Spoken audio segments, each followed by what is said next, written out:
Chapter 1. A monster with a hair as black as night, eyes as red as blood will ruin everything. It was a legend that descended from generation to generation in the royal family of Roine, the Den-Helder Empire. Some said that this legend was a prophecy left by a famous wizard, some said that it was a will left by the emperor who wants to hold reign in more years. In fact, whatever the source was, it didn't matter much at all. People treated that legend as a tale from the old people. The old tale continues to pass down from ancestors to ancestors. Whenever someone asked them about a funny story, the story always come back without fail. Nothing special about it. It was until the crude Mahi, the person who was seen by Roine III, led a ship as big as Namsan alone and entered the imperial palace. The child of Mahi had a hair as black as night, and eyes as red as blood, just like the legend said. Everyone was talking about the child.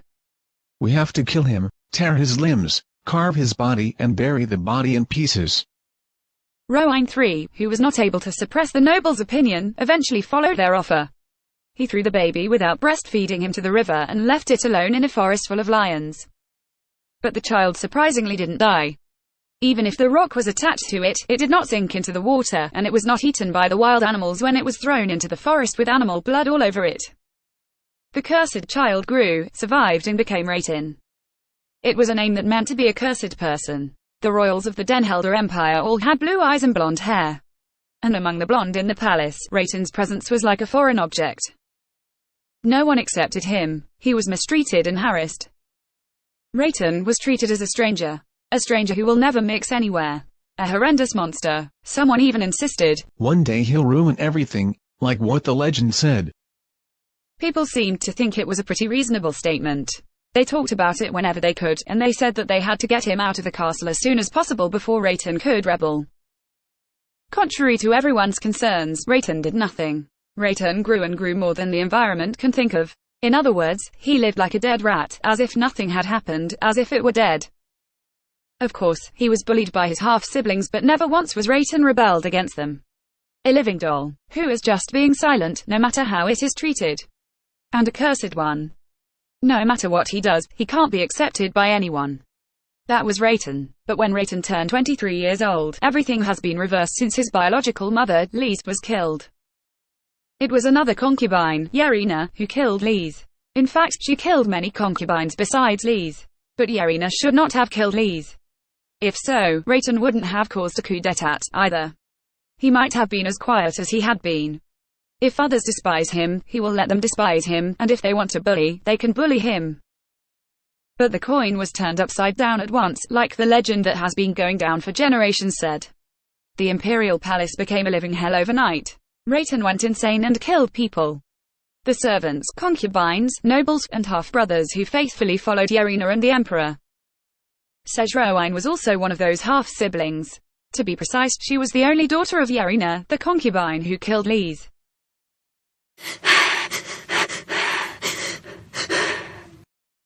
Chapter 2. As she ran off, she couldn't believe what she saw. A coup d'etat. And it's Raitin. It was really unbelievable. There was no way out.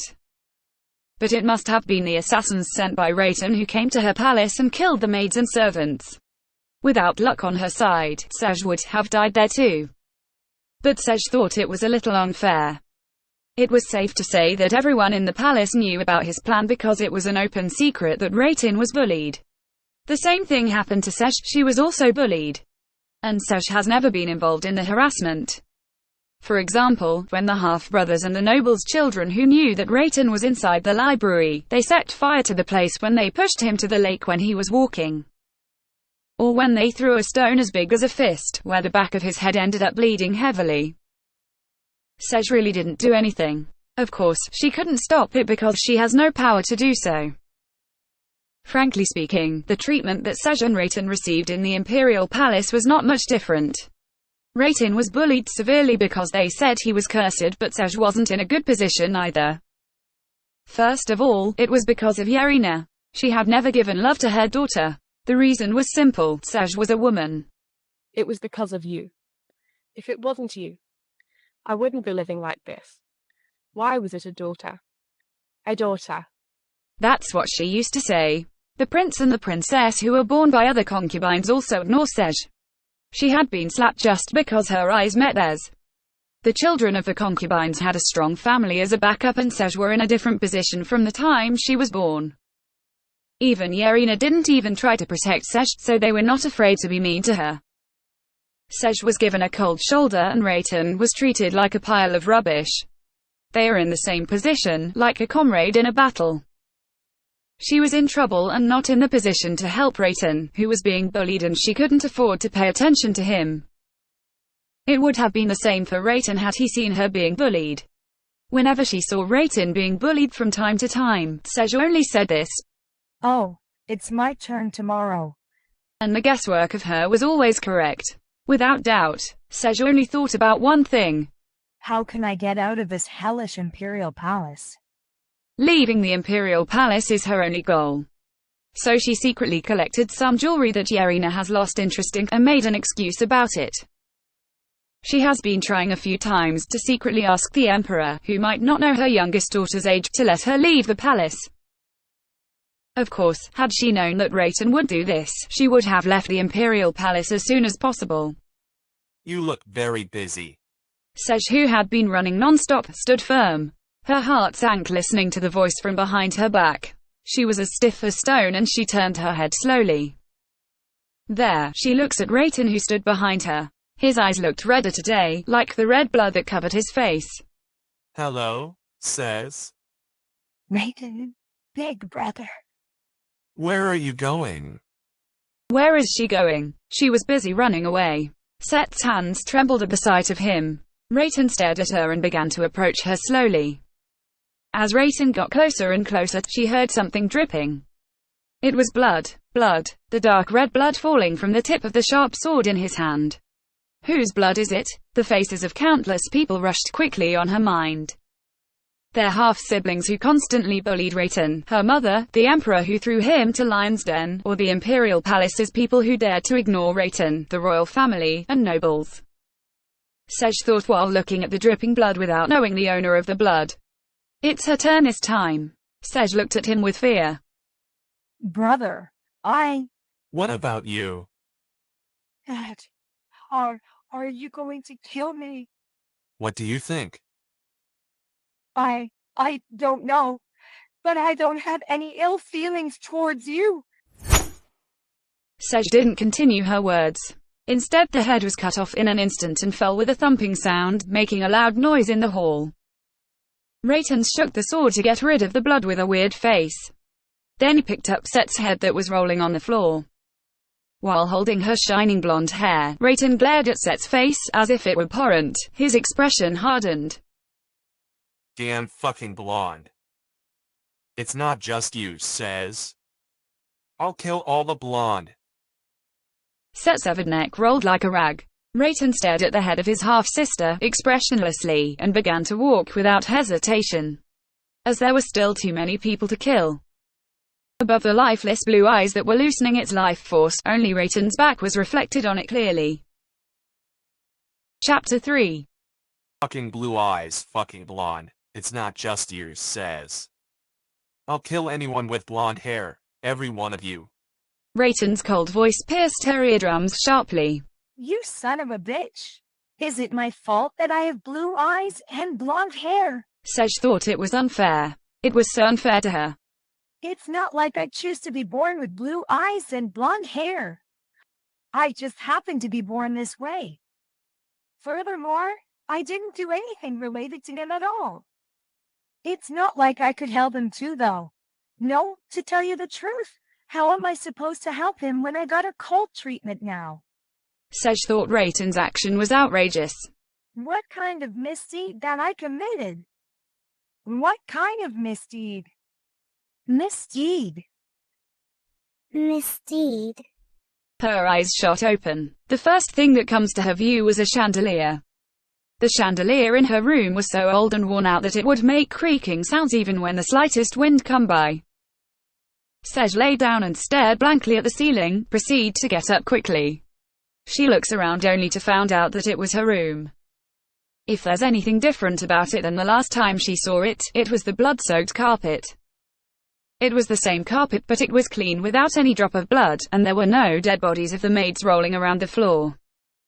It looks the same as how it used to be. before Rayton plot a coup d'etat.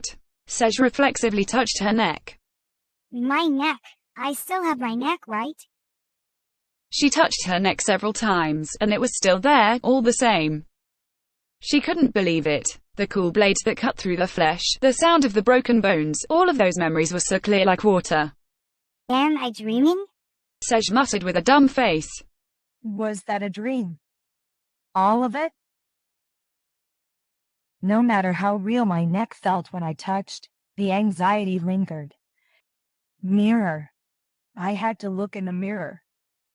Sej stretched out her feet to get out of bed, but her feet couldn't reach the floor.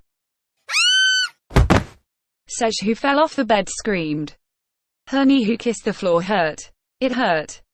Realizing the pain, I guess it's not a dream that I came back to life. Sej, who sat in a daze, rushed to the front of the mirror. Then she opened her mouth wide.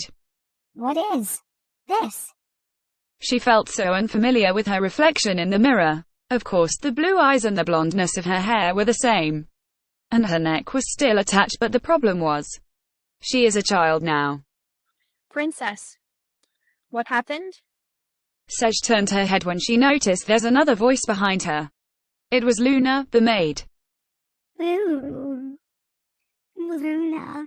Sej looked like she is about to cry while looking at Luna, who came right away after opening the door. Oh. My God. Did you have a nightmare? Luna stretched out her arms and embraced Sej carefully. Sej buried her face in her chest, clasping Luna's shoulder tightly. There was a familiar scent around Luna. Luna was right in front of her now. Your Highness? As Sej trembled in her arms, Luna called her in a worried voice. But Sej didn't move. She just hugged Luna tightly. Luna is dead. It was just before Set's 17th birthday. An accident happened. Luna, who had been home for a long time, was hit by a carriage on her way back and died. Sej could remember the memories of that vividly. Luna was like a mother figure to her rather than her biological mother, Yerina.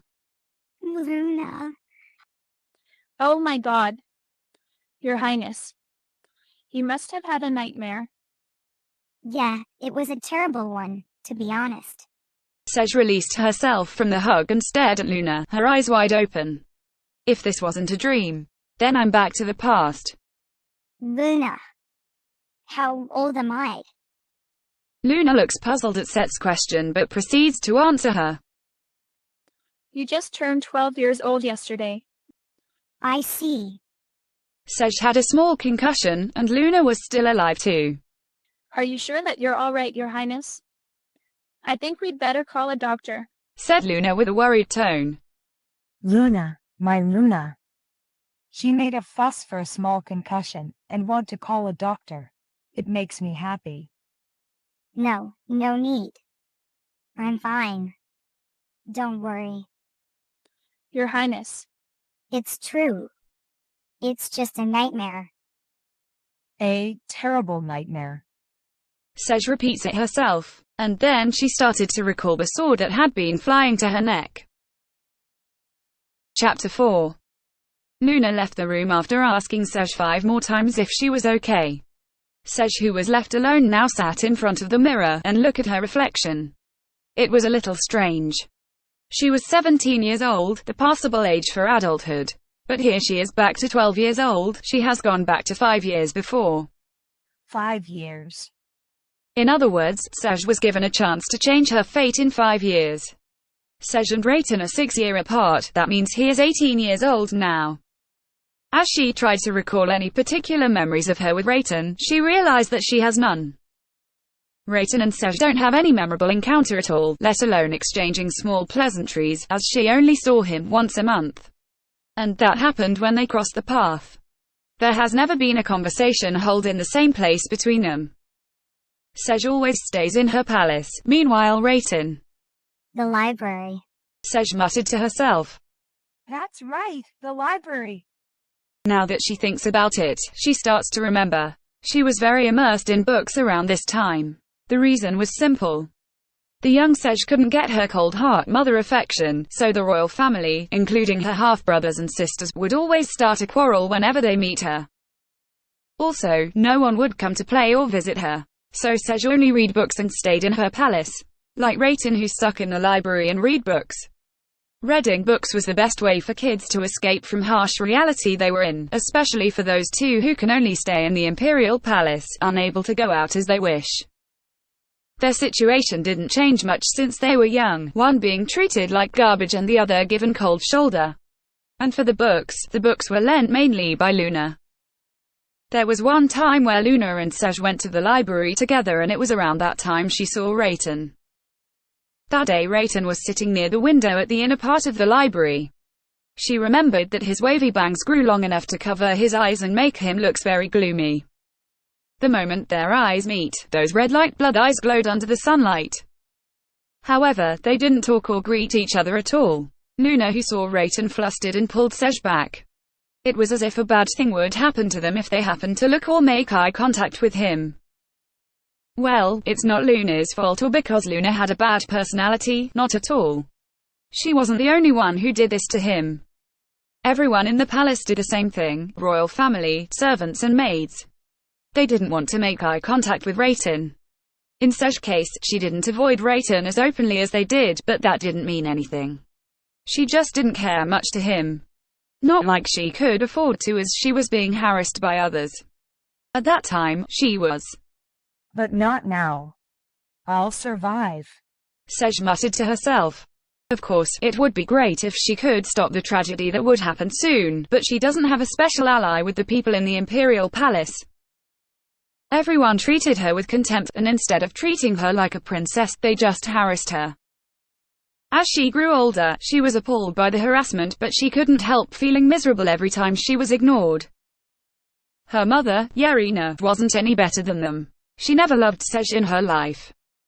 So when Sej had become an adult at the age of 17, just before her death, Yerina went so far to send off her daughter to marry an old duke. It was like she made poetical works and just thinking of selling them. No one can stop her. Especially when Sej was only one of the emperor's children, and the emperor was not interested in Sej at all. On top of that, the duke was over 50 years old. He even has a daughter and son around her age. But she was lucky. The untimely sad news flew to her quickly that night. It was when she was about to bite her tongue and die, refusing to become the duke's second wife. The duke died because of chronic disease. Sej was relieved, but she knew that such a stroke of unexpected luck won't last long. The old duke was only the beginning. The man that Yerina would bring next might be 70 or 80 years old. It was thanks to Yerina that she ends up thinking of running away from the imperial palace. Besides, there was no more reason left for her to stay because Luna was already dead. Well, before I ran, I was cut off and killed. And now, Sej is determined to survive and made good use of these 5 years. Of course, I can't imagine whether Rayton will stage a coup like the future I've been through. However, it seemed wise to buy Rayton's favor just in case. That way, even if the tragedy happens again, the chances of my survival will increase. Sej rose from her seat. Fortunately, Luna was not here. She sneaked out of her room while bringing the borrowed books from the library, which was piled up on her nightstand. For now, let's meet Rayton first. Chapter 5. There were 2 libraries in the Imperial Palace, East Library and West Library. The East Library was a very splendid place full of expensive books, translation of books from other countries, and new books that always come out every day. Compared to that, the West Library looked like a storehouse than the library itself. It was assorted with bookshelves, but most of the books are old books which got pushed out from the East Library.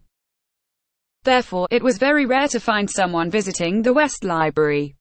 This is also the library where Rayton buried himself with books and where Sej borrowed the books. As Sej makes her way to the West Library, she wondered how she could approach Rayton. She knew too little about him before she died, so it was natural if she couldn't talk to him properly.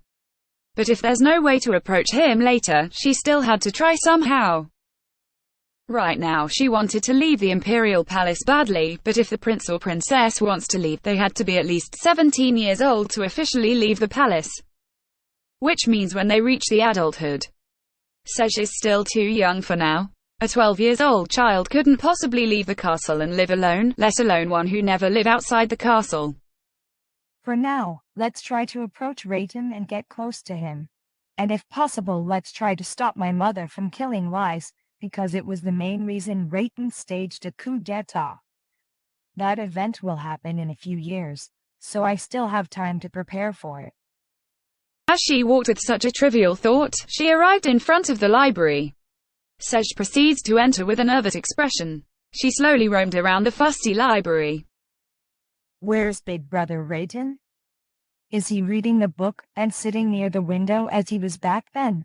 Sej, whose thoughts went that far, began to walk to the corner area. She stopped right in the innermost corner side of the West Library. But Rayton was nowhere to be seen. Instead of him, there are about 5 or 6 books piled up in the empty place near the window. There is also a book that was open and turned upside down. It seems like someone just reading it before. These are the books that my brother used to read, right? He and I are the only ones who visit this library anyway. So if I wait here, I'm sure we will meet. With such thought, Sej decides to sit near the window and wait for him. But after waiting for a long time, Rayton wasn't seen. Did he leave the library? She felt anxious, but it seemed strange to go directly to his palace, so Sej sat still for a long time. But what kind of books is he reading? Military studies? Suddenly, Sej looks at the opened book. The red lettering, written clearly on the dark leather cover, was intensely visible. This is strange. Rayton wasn't treated like a prince and was treated like garbage. It won't help him even if he tried to read this book, as he won't be able to join the Emperor to the battle anyway. And this is way before he stages a coup d'etat. Sej felt a little tempted to check the books that piled up in the empty place near the window. The Basic of Artillery, The Theory of War, The Command of Union, Understanding Military Strategy, The Theory of Weaponry. A cold sweat ran through her neck. The book at the bottom was the book that makes her flustered the most. The Theory of Monarchy. What's wrong with these? Is this already planned out? The absent-minded Sej stand abruptly and flinched. She felt the sudden chill on her back and turned around stiffly. There, she saw Rayton staring at her. Sej, who was surprised by his presence, gasped. But Rayton didn't respond to her gasp and just stared at his half-sibling. The red eyes got exposed by the sun and gleamed brightly through the thick bangs. It was as red as blood. She never saw Rayton so close, except that one time where her neck slashed. Moreover, as she saw him face to face like this, his figure wielding a sharp sword came to her mind. She seems unaware of it, but her mind starts to repeat the sounds of the sharp sword slashing her neck. I am just wondering what kind of book you read. There was no answer coming out from him. His gaze was still cold. Sej started to struggle to keep herself together. No, you can't be scared of him already. I was bored reading in my palace alone. If you don't mind, may I sit here with you? Big Brother Rayton. It was admirable that she tried to squeeze out her courage till this point, especially when she spoke out the last word. But Rayton only looks at Sej with an emotionless face as he uttered the cold word with his cold voice. Get out. It was a very simple and clear answer, only then Sej realized that the plan she had been trying to do, which is winning Rayton's favor, was a plan that was hard for her to do, and achieved it.